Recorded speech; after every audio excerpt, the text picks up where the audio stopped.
What about your experience? Like, how did you get into VFX, and how did you start out, and how did you know like this is the thing you want to do? Like, I know you Sure. already for such a long time, but I never knew how you got into it. That's interesting. The interview switches around.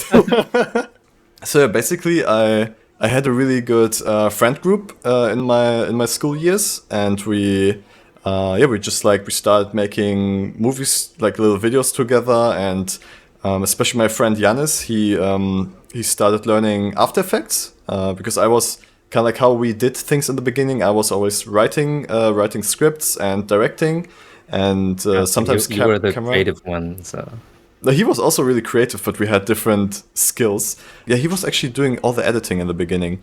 And then he also learned a little bit of After Effects and Blender. And then we basically just like taught each other through these years, just everything we learned ourselves. We just taught the other person, right? So oh that made yeah, it, that's cool. yeah, that made it a really fun process of, yeah, improving yourself and improving together. And yeah, basically, I just wanted to make movies and kind of just like get the ideas in my head into reality in some way.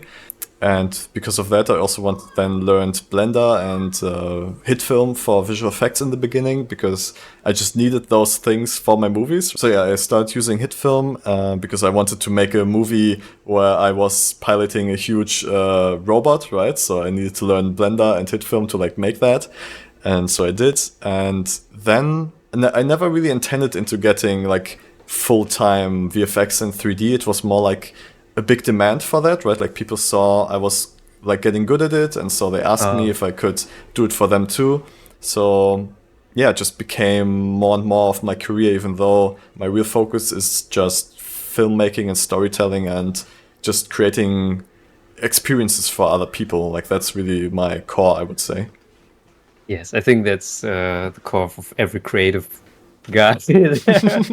But that's actually the advantage of people who do things that not everyone can do, like VFX. I think it's like really difficult thing to learn. Yeah. It takes a lot of dedication because you're just home alone, like clicking on a Yeah, computer a lot. yeah. But it's Yeah. also, I think, an advantage because you can make a whole movie out of your basement or your room.